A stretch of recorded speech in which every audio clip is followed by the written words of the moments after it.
Et si on peut faire baisser la lumière une couche, ça serait bien aussi, parce que vous verrez mieux.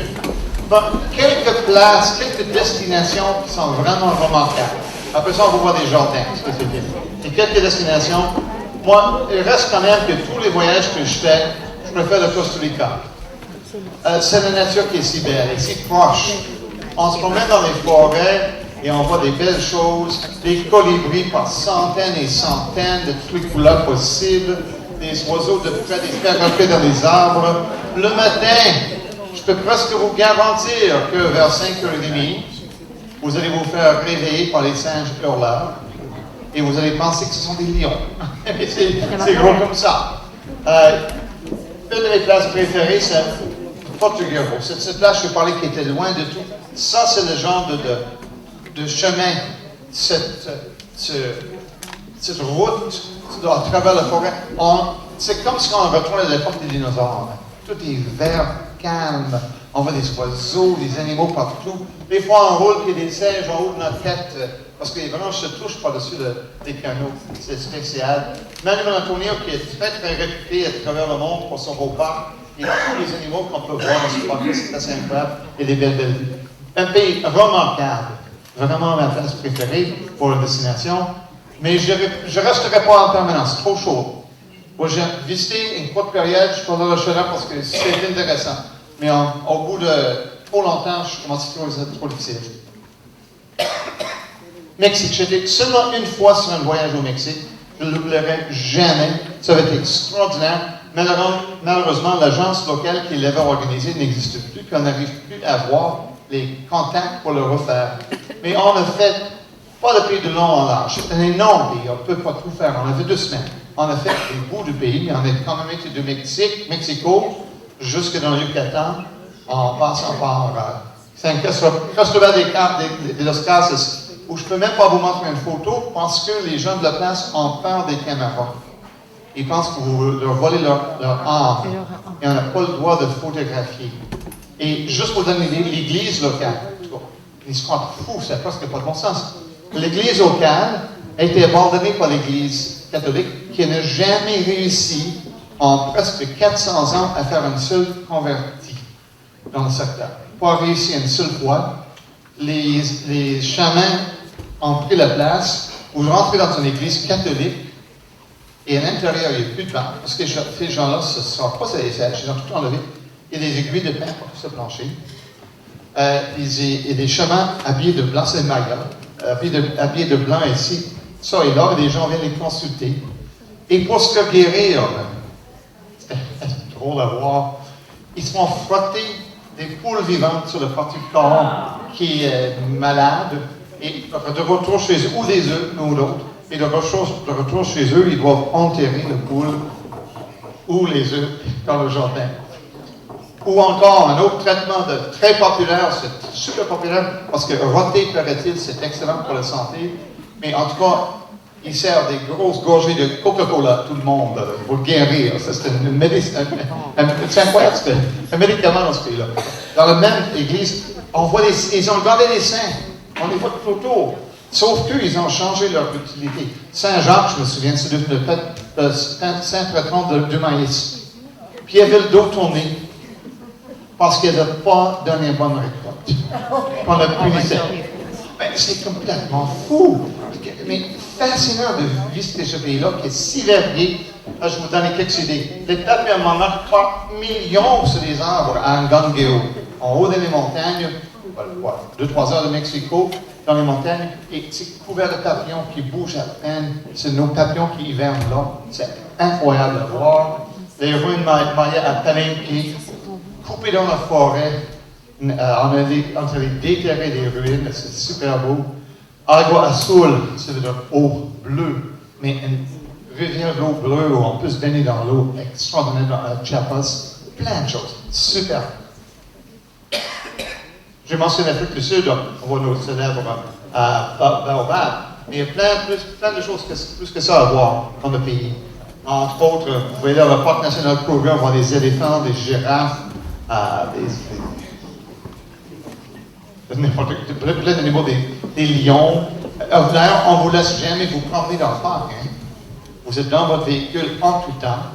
et des gars de chasse avec des fusils tout autour, parce qu'il y a des animaux dangereux partout. Et on a des enclos, ça et là. Vous entrez dans l'enclos à l'intérieur des services, etc. Comme on aurait trouvé chez nous, sauf avec des barbelés tout autour pour vous protéger contre les animaux. C'est quand même quelque chose à voir. Croyez-le pas, il y a des pingouins, des manchots en Afrique du Sud. Et c'est fascinant de les voir. Nous, on est arrivés à la fin de la journée, et c'est un moment où les mâles changent de place avec les femelles. Les femelles, je pense que c'est les mâles qui gardent la nuit et les femelles le jour. Ils changent de place. Donc, on voyait les manchots venir se rencontrer sur la plage pour changer de place. Fascinant. Dans la région du Cap, des fleurs, puis des fleurs, puis des fleurs. À notre automne, le printemps. Donc, mois d'octobre, mois de novembre, c'est la saison pour voir ça. Et on peut même monter à dos d'autruche, faire une petite course, si vous voulez. Et une chose à visiter. Vraiment assez incroyable. Australie, si vous avez l'occasion d'y aller, c'est loin, je suis bien d'accord, mais ça vaut la peine. On voit tellement de belles choses. La grande barrière de corail, avec ses milliers de petits lots, avec du sable tout autour, on peut plonger. Si vous ne savez même pas nager, on peut mettre sur une plage avec simplement des lunettes et vous voyez les poissons dans l'eau. Même pas besoin de nager pour voir, c'est extraordinaire. Évidemment, vous avez le célèbre Opéra de Sydney et vous voyez le pont de Sydney en arrière. Mais ce que personne ne semble jamais dire, c'est du jardin botanique que vous avez le vue. Donc, il faut aller dans le jardin botanique. D'ailleurs, une anecdote comique sur l'Australie. Dans ce pays-là, toutes les villes, même les villages, ont des jardins botaniques. Toujours. Parce que pour les Australiens, c'est inconcevable, un village qui n'a pas de jardin botanique. Parce que Sydney, la grande ville du pays, le jardin botanique était fondé avant la ville. Et c'est vraiment, donc, pour eux autres, on crée une ville, on installe tout de suite un jardin botanique. Donc, c'est intéressant. Où est le jardin botanique qui a appelé ces villes? Je le cherche, là. Il faut peut-être l'acheter. Alors, des kangourous, malgré ce que vous pouvez penser, vous ne verrez pas des kangourous partout. C'est un peu comme des chevreuils chez nous. Quand ils sont chassés, ils sont chassés. Et les Australiens n'ont pas beaucoup de respect pour les kangourous. Hein. Ils les aiment un peu plus longtemps pendant les chevreuils. Mais dans les réserves, on les voit puis à peu près partout. D'ailleurs, on dirait qu'on traverse la réserve, puis il semble savoir que de ce côté-là de la clôture, tout est beau. Puis là, ils se prélassent au soleil, pas de problème. L'autre bord, on n'en voit pas. Sur Kangaroo Island, Remarkable Rocks, magnifique roche extraordinaire. En tout cas, plein de choses à voir dans ce pays-là. Nouvelle-Zélande, je pense que c'est le seul autre pays que j'ai visité où je pourrais peut-être concevoir vivre, parce que j'aime bien où je suis maintenant. Je sais pas, j'aime voyager, mais j'aime revenir aussi. Hein. Mais c'est le seul autre pays où je pense que je pourrais vivre là. Les gens sont super sympathiques, le climat n'est pas trop extrême, hein. C'est ni chaud ni froid. Dans les montagnes, il y a de la neige, mais vraiment extraordinaire. Les autres, des forêts de fougères arborescentes, c'est la plante emblème du pays. C'est extraordinaire à voir. Vraiment beau. Et évidemment, si vous n'avez pas peur de sauter un jour, il faut aller vivre à Rotorua, la vallée géothermale. Dans la ville de Rotorua, il s'ouvre régulièrement des trous dans la terre en pleine rue et les vapeurs commencent à sortir. Puis l'un des guides a dit, un de ces jours, ça va tout sauter.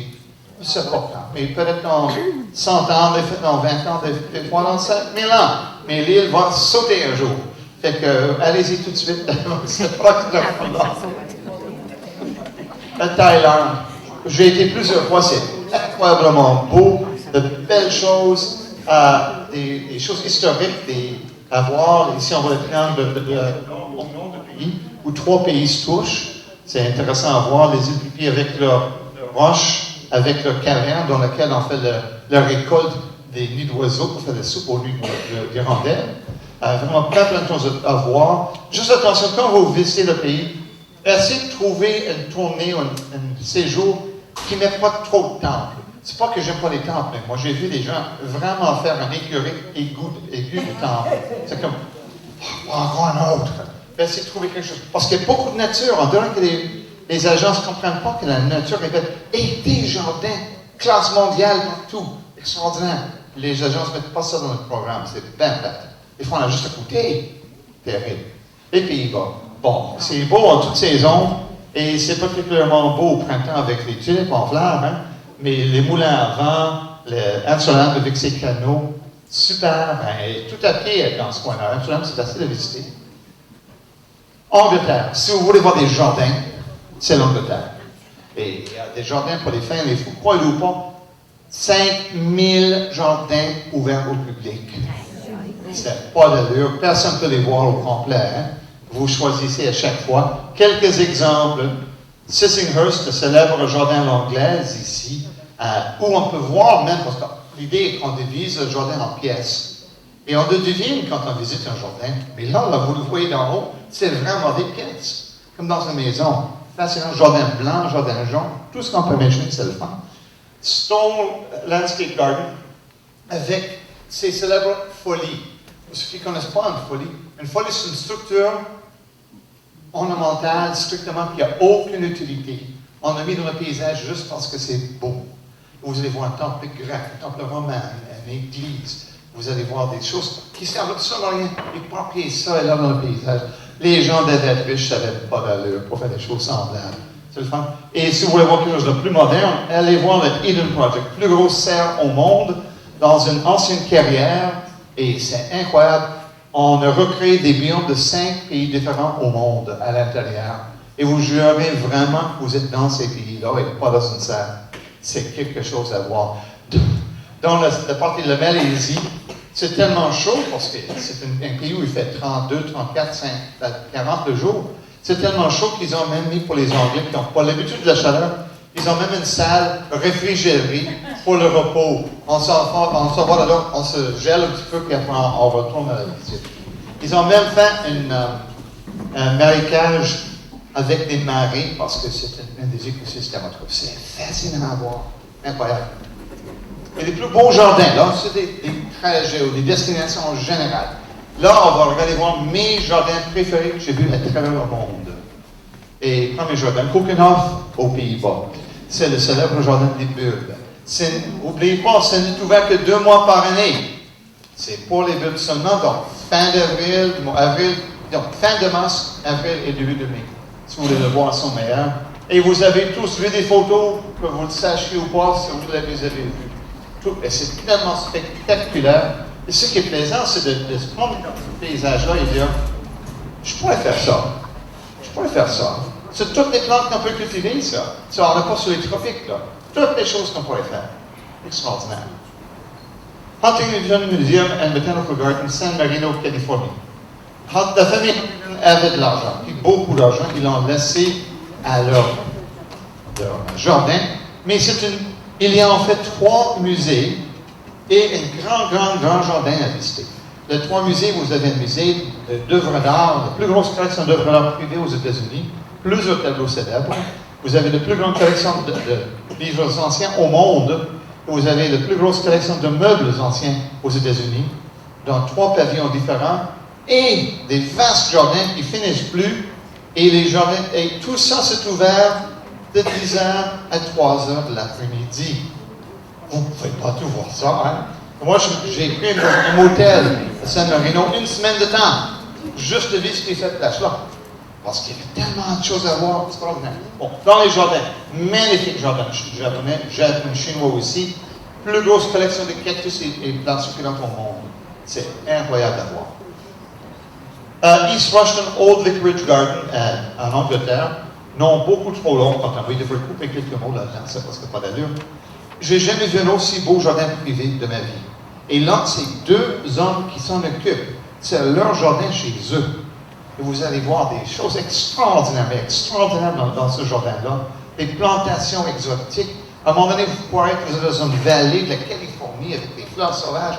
C'est super. Et là, dans l'image ici, vous devez connaître, leur spécialité, c'est les paysages empruntés.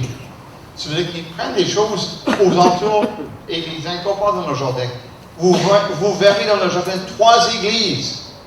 Il n'y a aucune église dans leur jardin. Mais ils ont tellement bien cadré les églises des villages proches que vous direz que les églises sont là-dedans. L'une des églises a l'air de pousser dans un champ de fleurs sauvage. C'est pas possible. Incroyable jardin. Un jardin qui a seulement 20 ans. La ville d'Escape. La ville d'Escape est plus que 20 ans. J'étais à peu près 500 ans. Villa d'Este, c'était Tivoli en Italie, pas loin de Rome, hein? Pas dans les banlieues, mais visite facile de Rome. C'est un jardin, c'est le jardin d'eau des jardins d'eau. Il y a des fontaines, puis des fontaines, puis des fontaines, ça n'a presque pas de bon sens. L'eau coule de partout, extraordinaire.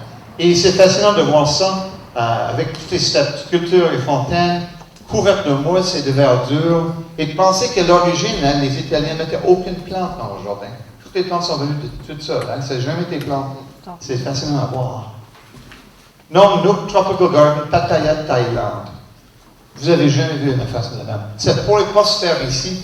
Le main-d'œuvre ne coûte rien en Thaïlande. Donc, il peut faire des choses que. La Thaï, ça, c'est tu parles de vallée des papillons. C'est toutes les plantes qui étaient des papillons. Mais la vallée est faite en forme de papillon. Incroyable.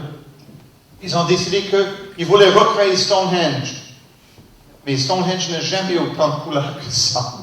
Ça n'a presque pas de bon sens. Mais vraiment, le taille ornemental de ce jardin-là, moi, je ne suis pas une personne qui aimerait faire ça. Mais j'aime bien le regarder. Et c'est de toute beauté. Vous avez des possibilités de promener dans l'éléphant, plein de choses, un spectacle se passe. Mais les jardins sont quelque chose. En plus, il y a même un hôtel dans le jardin. Vous pouvez rester dans le jardin la nuit, si vous voulez. Minter Gardens, Chilliwack, Colombie-Britannique. Je les aime mieux encore que Butchart. C'est terrible à dire, hein? Moi, je les trouve extraordinaires, ces jardins-là. Et leur spécialité, c'est les mosaïques-cultures. Vraiment extraordinaire. Encore l'œuvre d'un homme, hein, un seul homme, il est encore en vie, mais quand même pas très vieux. C'est comme si M. Fortier, centre jardin d'ici, avait décidé de faire un beau jardin pour faire plaisir à ses clients. Mais c'est incroyable, comme c'est beau ce jardin. Parce qu'il y a un centre jardin à côté. C'est comme ça qu'il gagne ses vies avec ça. Mais il fait un jardin extraordinaire où les mosaïques sont vraiment mis en valeur. Et les arbres sont gigantesques. Des montagnes au fond de Seine. Waouh! Belle place! Kew Garden à Londres. Kew Garden, c'est le plus important jardin botanique au monde. Et moi, je le vois pour la beauté aussi, mais surtout pour le grand choix de plantes. Vous avez nulle part au monde où on peut voir autant de plantes sur un seul endroit. Vous savez que le deuxième jardin botanique au monde, hein, c'est Montréal. Numéro 2, Montréal. Oui ou pas, vous n'êtes pas loin. Mais quel beau jardin. Prévoyez plusieurs journées pour visiter. Jardin de Balata, Fort-de-France, Martinique. C'est un jardin spécialisé dans le feuillage. Il n'y a à peu près aucune fleur, mais beaucoup de plantes de feuillage coloré. Et la situation est extraordinaire. Les montagnes en Martinique sont hautes et pointues et verdoyantes, on appelle ça des pitons. C'est entouré de pitons. Et il pleut, mais il pleut dans ce jardin-là régulièrement, donc tout est verdoyant. En passant, il y a à l'entrée du jardin des parapluies à emprunter. Même si vous voyez du soleil, prenez une parapluie. Vous allez en avoir besoin, parce qu'il pleut plusieurs fois par jour. Mais quelle verdoyance extraordinaire. Beau jardin. Château de Villandry, la vallée de la Loire en France. Si vous n'avez jamais vu un aussi beau potager. C'est une potager qui sert d'ailleurs pour fournir la soupe populaire de la ville, du village. Donc, tous ces légumes-là, tellement bien présentés, extraordinaires, ça va être utile. Eux, ils peuvent faire jusqu'à 3 récoltes par année, avec la longue saison qu'ils ont, hein? Beaucoup plus que nous. Extraordinaire. Ça vaut la peine de voir ça. Isola Bella, sur le lac Majeur. Isola Bella, c'est un jardin qui appartient à la famille Borromée. Vous savez, Saint-Charles-Borromée, des princes, hein, la famille princière. Ça appartient toujours à la famille. Il y a toujours un palais là, qu'on peut visiter en partie quand ils ne sont pas là. Si la famille est là, vous ne pouvez pas visiter. On peut visiter les jardins, par exemple. Aucun problème. Et moi, je le vois, le jardin, comme étant... Vous le voyez là. Là, on voit ici le palais est là. Ça, c'est le jardin à l'autre extrémité. Et c'est comme un gâteau de mariage. Étage par étage, par étage, par étage. Il y a des fontaines, des sculptures. C'est excessif et c'est beau. C'est un style rococo, un baroque extrême. Quel beau jardin extraordinaire. Et dans un petit île, d'ailleurs, le jeu de mots est fun aussi. Isola veut dire île, belle, c'est joli, mais la femme du prince qui a créé le jardin s'appelle Isabella. Donc, c'est son nom. El Generalife et la Alhambra Granade. Là, il est triste, mais les jardins Moras sont disparus à peu près. Il n'y en a presque plus. Et ce jardin-là, qui était préservé, vous vous rappelez l'histoire des morts qui ont envahi l'Espagne, le sud de l'Italie. Ils ont dominé pendant 700 ans. Mais pendant 700 ans, tranquillement, les catholiques les ont repoussés. Et l'histoire, pourquoi leurs jardins sont disparus, c'est que à chaque fois que les catholiques reprennent une ville, ils détruisaient systématiquement tout ce qui avait d'influence arabe. Tout disparaissait. Donc, on effaçait toute trace de ces gens-là. Pourtant, à l'époque, c'était les gens les plus lettrés au monde. Les scientifiques, c'était les musulmans. Hein? Les catholiques, à l'époque, non, c'est les grands droissards. On ne connaissait pas grand-chose. Et rendu dans la dernière ville conquise par les catholiques, Grenade, la reine Isabelle et le roi, j'oublie son prénom, Isabelle et... peu importe. Ferdinand, merci beaucoup, des fois là, sont arrivés pour détruire la ville. Ils avaient conquis la ville, ils sont arrivés à cheval avec la parade pour détruire la ville. Ils ont regardé, ils ont dit non, on ne détruit pas, c'est trop beau. Donc il reste une dernière ville en Europe comme ça. Extraordinaire, belle place. Et évidemment, les Arabes, les morts, venaient de pays très très secs. Ils appréciaient l'eau, donc il y avait des fontaines, de l'eau partout. Et en plus, le concept du ciel pour les Arabes, le ciel est un jardin. Donc, ils veulent créer le ciel sur terre. Le mot paradis vient de l'arabe. C'est vraiment eux qui ont vraiment stimulé les jardins à travers le monde et on a oublié. Et les Européens ne veulent pas admettre que c'était pas eux. Et c'était les Arabes qui avaient créé ça, les jardins. Extraordinaire. Oh, si vous aimez les rosiers, ou si vous n'aimez même pas les rosiers, vous voulez juste voir de la couleur, allez voir ça, ça n'a aucun bon sens. Europa Rosarium à Seigerhausen en Allemagne. Il faut vous rendre là, c'est au milieu de nulle part, c'est dans l'Allemagne de l'Est, hein, l'ancienne Allemagne de l'Est. Mais juste pour vous donner une idée, moi j'ai été en train de Berlin, donc j'ai pris 2 trains, puis j'ai pu aller à pied par la suite. Et à 2 portées de rue, je sentais déjà les rosiers. C'est ça, les concentrations de fleurs. Personne ne cultive des rosiers comme les Allemands. Un rosier hybridé chez nous, c'est ça de haut, il y a 5 fleurs. Là-bas, c'est ça de haut, ça de large, des centaines de fleurs. Vous n'avez jamais vu comme ça, c'est incroyable. Et j'aime même pas des rosiers particulièrement. Mais c'est tellement beau. Vraiment pas possible. J'ai jamais vu ça. J'ai vu plein de roseries à travers le monde. J'ai jamais vu rien comme ça. C'est juste une anecdote comique. Quand le pays était divisé, l'Allemagne, ce genre-là s'est retrouvé côté des communistes, côté des influences russes. Mais les autres, côté américain, ceux qui ont la démocratie, étaient tellement choqués de voir ce jardin-là considéré le jardin de l'Allemagne. Ils ont essayé de créer un autre jardin identique en Allemagne de l'Ouest, ils n'ont jamais réussi. C'est beau pareil, je l'ai vu, c'est bien. Je ne dis pas le contraire, mais ce n'est pas la même chose. Et à l'époque où tout était gris côté de l'Allemagne de l'Est, c'est la seule chose qui était maintenue telle qu'elle. Parce que c'était tellement estimé là, que c'était inconcevable de détruire ce jardin-là. Incroyable. Beau comme ça se peut pas. Et mon jardin préféré, l'Enwood Garden, qui est relativement près de chez nous. On peut aller dans un auto dans une journée. C'est juste une journée de route ici. Extraordinaire. Des grandes fontaines. Vous avez des serres à perte de vue. Regardez ça, c'est dans une serre ici. Vous avez une salle de bal dans la serre. Vous avez une salle d'orgue dans la serre. C'est pas possible tout ce qui peut avoir. Jardin aquatique comme j'ai jamais vu à nulle part à travers le monde. Incroyable. Ouvert 364 jours pour l'année, sauf en cas de tempête majeure. Et d'ailleurs, moi, j'ai toujours été printemps, été, automne, 3 saisons. Mais c'est la période la plus populaire, c'est l'hiver. Parce qu'ils font des décorations de Noël extraordinaires. J'ai vu des photos, mais je n'ai jamais été. Mais c'est incroyable. Les arbres tout illuminés, etc. Un de ces jours, d'ailleurs, peut-être dans l'automne prochain, j'y pense. Je devrais peut-être me réserver 3 jours, puis je descends. C'est pas loin que ça. Ça se fait. Extraordinaire. En tout cas, on a fait une petite tournée de ma vie et mes voyages et mes affaires.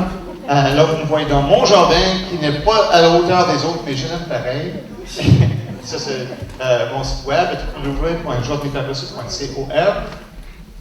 Vous pouvez voir mes livres ici en avant, j'en ai d'autres, puis il y en a d'autres qui vont sortir bientôt aussi. On peut me lire, si vous ne pouvez pas le soleil de Québec, vous pouvez me lire dans le soleil. Sinon, on peut me lire dans Fleur des Jardins. Donc, chaque numéro, 6 numéros par année. Et voici la liste des voyages que je fais l'an prochain. La liste est longue, hein? Je ne suis pas beaucoup chez moi. Je suis en voyage quelque part. Mais voici les voyages. Celui-ci, c'est un peu trop tard, hein? C'est déjà plein. Mais ça va se répéter l'an prochain. Donc, pas celui-là. On y retourne l'an prochain. Jardin de Boston, Newport. Magnifique jardin. Et notamment le petit jardin Green Animals. Absolument superbe. Hein? Super beau.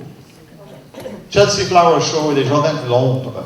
Le Chelsea Flower Show fête son 100e anniversaire. C'est la plus importante exposition horticole au monde. Tellement extraordinaire que vous allez voir comme ici, la chaumière qu'on voit là était construite juste comme décoration pour mettre le jardin en valeur. Vous allez voir des maisons de 2 étages installées juste pour qu'on puisse décorer autour. Vous avez une exposition florale à cette échelle-là, il n'y en a pas d'autre au monde. C'est incroyable comment c'est beau. Le jardin des Maritimes, ça c'est un voyage qui va se faire cet été. On va aller au Nouveau-Brunswick et en Nouvelle-Écosse en visitant des jardins, il y en a plein. Ici, c'est le jardin Kingsbury. Et quand les gens disent pas les jardins au Canada, c'est pas l'équivalent des jardins en Europe. Vous allez voir, c'est pas vrai. On a des très beaux jardins ici. Jardin de l'Est du Québec, ça c'est un voyage un peu plus court. C'est un voyage où on peut visiter le jardin de la petite école à Notre-Dame-du-Lac, où on peut visiter le jardin Métis, le jardin de Doris et Matane, et plusieurs autres jardins dans le secteur. Longwood Garden, c'est ce que j'y vais tous les ans. Et on visite 2 autres très beaux jardins. C'est quasiment de valeur de les mettre avec Longwood parce que ça enlève un peu de leur importance, mais elles sont superbes, les autres jardins quand même. Et Toronto et Niagara au mois d'août. Toronto, c'est ma ville natale. Fait qu'on retourne dans mon coin. Dans ce voyage. Ici, c'est un jardin de Toronto qui s'appelle Casaloma. Jardin de Chicago, qui est une belle ville déjà au départ, avec de très beaux jardins. Ici, c'est le jardin botanique, qui est un magnifique jardin japonais, entre autres. Beaucoup plus que ça, mais le jardin japonais aussi. Et le dernier voyage que je fais de l'année 2013, c'est la côte Amalfitaine en Italie. C'est un mélange cette fois-là, pas juste les jardins, mais un mélange histoire, tourisme et jardin. On va visiter côte Amalfitaine, Naples, jusqu'à Rome à la fin. On va finir à Rome. Donc ça vous donne une idée, mais souvent des jardins avec des vues extraordinaires. Le côte est extraordinaire pour ça. Et nouveau pour moi, je n'ai jamais fait ça pour 2014 en mois d'avril. Il y a une autre agence qui m'a demandé de faire un voyage, une croisière en Europe, pour voir, le cœur des Tulips, pour voir les villes d'Europe en bateau, avec des visites supplémentaires en Amsterdam et aussi à Bruxelles. Donc c'est un voyage qui est en planification actuellement. Et voilà. Est-ce que vous avez des questions? Je vais terminer ce que je vous présenter. Des questions? Dans ce cas-là, je vous souhaite une excellente saison de jardinage. Et pensez, il y a plein de choses à voir dans le monde, mais il faut sortir un peu des bois. Merci.